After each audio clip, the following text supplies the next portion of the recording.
Du journal sur Télé 50. Merci de nous recevoir chez vous. Direction le Nord Kivu où 30 prisonniers ont été libérés dans le cadre de la promesse du chef de l'État lors de son dernier discours au Parlement. Ces prisonniers étaient incarcérés à la prison centrale de Goma.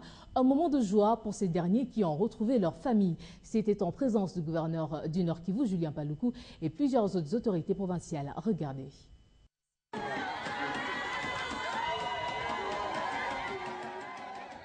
Des moments d'intense émotion et d'immense joie, les familles ont retrouvé les leurs incarcérés à la prison centrale de Goma, Munzenze, 30 prisonniers, dont une femme et un sujet rwandais condamnés à des peines de moins de 3 ans, viennent de bénéficier de la mesure de grâce du chef de l'État, Joseph Kabila Kabange. Ils ont été libérés ce mardi 19 novembre 2013. Ceux qui ont commis des infractions, notamment des violences sexuelles, des détournements, des corruptions, des concussions, d'atteinte à la sûreté intérieure de l'État. Et puis ceux qui aussi ont été condamnés dans les infractions d'évasion. Cela ne bénéficiait pas de la grâce présidentielle. L'événement s'est déroulé devant témoins, les gouverneurs de la province du Nord Kivu, Julien Paluku Kaongia. C'est d'abord un sentiment de satisfaction qu'à l'issue des concertations nationales, il a plu au chef de l'État de devoir prendre un engagement. Si aujourd'hui cela est fait, ce ne sera pas le cas pour celui qui va commettre une infraction demain. Il faudrait que donc tous les Congolais qui retrouvent la paix puissent également se mettre en dehors de la commission des infractions. Cette mesure de grâce traduit en acte la promesse du chef de l'État, Joseph Kabila Kabange, faite lors de son discours devant le délégué aux concertations nationales. À Rutshuru, 2 semaines après la libération de cette zone par les FARDC, la vie reprend son cours normal. Le Moamin Ndeze et les autorités locales ont été réinstallés. Plus de 180 éléments du groupe armé Niatura-Buito, sensibilisés par le député Bazia Serushago, ont rejoint les FARDC. Suivez. La vie reprend en Rutshuru. La preuve, toute l'Assemblée provinciale du Nord Kivu et le député national Bazir Serushago, président du Parécopap, ont participé à la cérémonie de la réinstallation du Moamin Ndeze et autres autorités locales à Rutshuru. Le message est celui-ci, et tout le monde le répète depuis ce matin, et qu'il faut à tout prix que ces jeunes gens qui ont pris des armes, souvent avec des motifs patriotiques, il faut qu'ils se rappellent la guerre est finie, ils doivent soit réintégrer ou entrer dans l'armée, ou alors ils se démobilisent et aller travailler dans la vie sociale. Et cela est très très important puisque si ils continuent à garder des armes, ils vont maintenant être de pouvoir parallèle au pouvoir de l'État. Et ça, ce n'est pas acceptable puisque ce qui paie le prix de ça, ce n'est pas moi, c'est la population. De Rutshuru jusqu'à Bunagana, il était question de sensibiliser et réconforter la population meurtrie par l'occupation du M23. Autre information importante, c'est le retour dans les rangs des FARDC de plus de 180 éléments du groupe armé Niatura, section Buito, sensibilisés par l'honorable Bonaventure Bazir Serushago, président du parti Parécopap.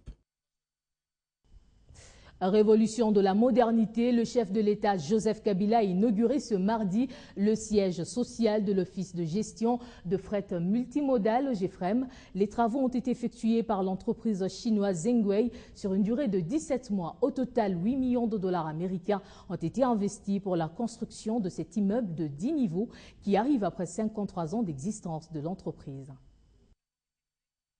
C'était honteux. Une entreprise de taille comme le GEFREM manquait un siège administratif. Mais à l'arrivée maintenant de DG Anatole Kikwa, il a fait un acte de bonne volonté. 17 mois ont suffi pour ériger ce bâtiment de 10 niveaux qui abritera désormais le siège social de l'EGFREM. Les travaux ont été exécutés par l'entreprise chinoise Zhengwei avec un financement estimé à 7 millions de dollars américains et c'est le chef de l'État Joseph Kabila qui a coupé le ruban symbolique. L'ambition de l'entreprise est d'appliquer et faire appliquer la vision du chef de l'État, la révolution de la modernité. Anatole Kikwa, directeur général de l'EGFREM, le réaffirme. C'est un encouragement, surtout la présence du chef de l'État, une émulation, une motivation pour moi et tous les autres collègues, et de démontrer qu'au Congo, avec la volonté aussi, on a des nationalistes qui peuvent faire quelque chose. 33 ans durant, l'entreprise n'a jamais disposé de ses propres installations. Justin Kalumba, ministre des Transports, salue l'action. Par l'acquisition de cet immeuble de 7 niveaux, le GFREM vient de démontrer à son tour qu'il n'y a pas de vraies limites dans la vie d'un groupe. Car ce qui n'a pas été possible depuis plus de 3 décennies l'est devenu aujourd'hui. Le GFREM projette de poursuivre la série des réalisations. La machine est en marche. Parlant secteur minier dans ce journal, le ministère des Mines, à travers son projet d'appui du secteur minier, organise un atelier tripartite de 3 jours à Kinshasa. Le code minier, c'est le thème qui sera débattu au cours de ces assises. Le go de ces travaux a été donné ce mardi par le ministre des Hydrocarbures qui représente celui des Mines. Et la clôture interviendra ce 21 novembre. C'est dans ce cadre du fleuve Congo Hotel que se sont réunies toutes les parties prenantes dans ces travaux organisés par le ministère des Mines sur le processus de révision du code minier qui connaît l'appui matériel des partenaires traditionnels au développement, notamment la Banque mondiale et la coopération britannique à travers le projet Promine.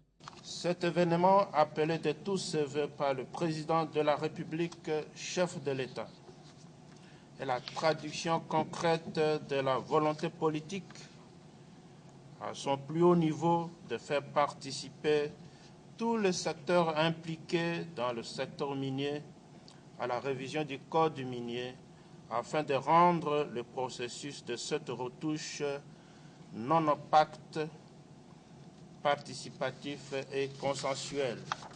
Cet atelier tripartite consiste à réviser la loi numéro 007/2002 du Code minier, texte législatif régissant les activités minières et des carrières sur toute l'étendue du territoire. Malgré tout ce qu'on entend dans la presse internationale sur tous les problèmes qu'on a eus dans ce pays, vous avez fait énormément de progrès. Je pense que vous êtes pratiquement un modèle pour d'autres pays africains. Plusieurs actions sont donc prioritaires pour le ministère des Mines, qui a tout de même enregistré beaucoup de progrès dans ce secteur, à travers son projet Promine, dont l'objectif est de redorer le blason du secteur minier congolais. Je ne sais pas, vous n'avez pas quelqu'un de... Et la démolition des constructions et sites anarchiques ne faiblit pas. L'opération vient de reprendre avec force.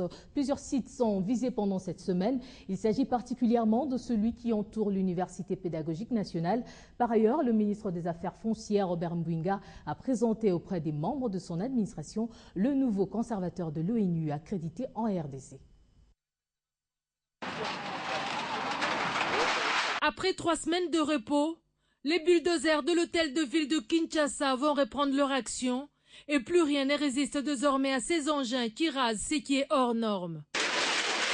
Le gouvernement tient à tout prix à aller jusqu'au bout de son combat contre les constructions anarchiques qui inondent la capitale en vue de faire respecter les normes et la loi en vigueur. À compter de ce mercredi, le site entourant l'université pédagogique de Kinshasa sera détruit. Il sera suivi des maisons construites dans l'enceinte du cimetière Mbenseke. Nous avons donc commencé et nous continuons de le faire. Dans cette démarche, Robert Mbouinga a convoqué les membres de son secteur, question de leur présenter le nouveau mandataire de l'ONU en matière foncière. Chers amis de l'administration centrale comme de circonscription, nous sommes heureux aujourd'hui de vous présenter le nouveau consultant que UN Habitat met à notre disposition, à la disposition de notre ministère, c'est M. Malam Kadine. Et pour signer son arrivée, ce conservateur a trouvé les mots justes consistant à sa contribution dans la donne du conflit foncier lié au pouvoir coutumier.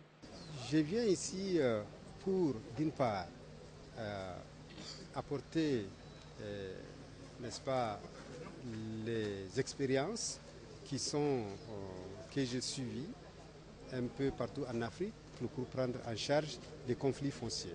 Durant une année, le Nigérien prestera dans le secteur foncier. Il est censé apporter son expertise dans ces secteurs, secteur qui connaît beaucoup de problèmes en République démocratique du Congo. Sachez également qu'une délégation économique composée d'hommes d'affaires belges a séjourné dans la province du Bas-Congo, précisément à Boma, du 16 au 18 novembre. Conduite par la ministre bruxelloise des Travaux publics, Transports et Ports, Brigitte Gruels, la délégation a fait le déplacement de Boma afin d'examiner les opportunités d'investissement dans cette partie de la RDC. Suivez. Ils ont tenu à effectuer ces déplacements.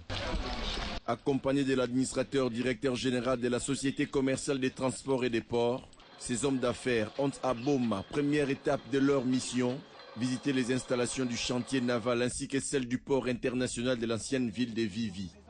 Et on passait devant en bateau et vous nous... Au port des Matadi, deuxième étape, ils ont tous salué les efforts fournis par la SCTP dans la réhabilitation des infrastructures portuaires, notamment les quais d'accostage numéro 4 et 3, alors que les lancements des travaux du quai numéro 2 ont déjà eu lieu depuis le 1er novembre de cette année. La direction générale de cette société commerciale a aussi équipé les ports des engins de manutention portuaire. Dans cette mission, on parle davantage on n'attend pas, on ne parle pas au futur, on parle déjà au présent et dans des choses très concrètes. Nous sommes arrivés dans le Bas-Congo, dans les cadres d'accompagnement d'une équipe de la délégation belge composée des investisseurs qui sont venus dans une mission économique dans les Bas-Congo. Non seulement dans les Bas-Congo, mais en RDC. Ils voulaient faire un petit voyage sur les chemins de fer. Ils l'ont fait. Et moi-même, je suis surpris parce que je ne croyais pas que le chemin de fer était à son état actuel que nous avons vu. Je croyais qu'il y avait plus de problèmes, mais nous avons roulé normalement. Et ça donne espoir. On sait que la situation peut être récupérée facilement. Une randonnée ferroviaire des Matadi à Songololo. Question de se détendre, mais bien plus d'examiner les opportunités d'investissement, s'est effectuée. Tard dans la soirée, la délégation a assisté à la fête marquant les 10 ans de jumelage entre les ports d'Anvers et les ports maritimes de la République démocratique du Congo. Et puis la société de télécommunications RTL est une fois de plus devant la justice. C'est l'un de ses anciens agents qui l'a traduit en justice. Cette société a accusé faussement certains de ses agents pour fraude et disparition des unités d'une valeur de 121 000 $ américains. L'affaire est prise en délibéré jusqu'au 10 décembre prochain. Non, il y a mon client qui a un problème avec ancien employeur, à savoir RTL. C'est un procès perdu d'avance par RTL. Ce mardi, l'entreprise devait comparaître au tribunal de paix de Kinshasa-Kinkole dans une affaire qui l'oppose à l'un de ses anciens agents arrêté il y a quelques semaines pour malversation, puis libéré 6 jours après pour manque de preuves. Notre client a été astreint en justice. Il a fait de la prison du fait de son employeur. Et lorsqu'il a été innocenté, il est tout à fait normal qui réclament des droits. Vous savez, aller en prison, ce n'est pas facile. Et lorsque vous êtes menotté, vous êtes conduit comme un truand. L'honneur aussi, on ne l'achète pas.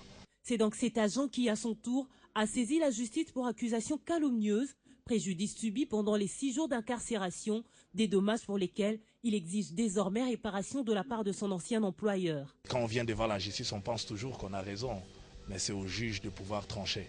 Mais nous pensons que notre client a des droits à faire revendiquer. Voilà pourquoi il s'est retrouvé devant les juges pour que ces litiges puissent être réglés par la justice. Justice doit être faite lorsque l'avocat d'RTL affirme que son directeur général ne se présentera jamais à quelque convocation que ce soit et n'en fera pas la prison pour autant.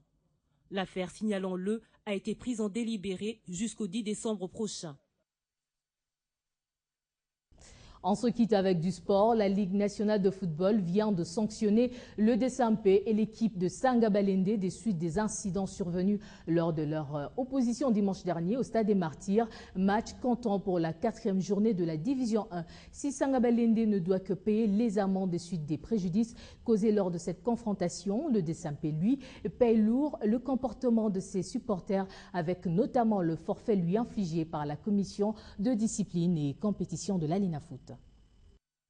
Mais ce qu'on a vécu mérite réellement des sanctions exemplaires. À celle infligée au Darwin Club Motema Pembe par la commission des disciplines et compétitions de la Ligue nationale de football, telle qu'elle l'a suggéré le président sportif de Sanga Balende, elle est vraiment exemplaire cette sanction. Les DSMP perd ses matchs par forfait et le club est sommé de payer 177 000 francs congolais pour réparation des préjudices.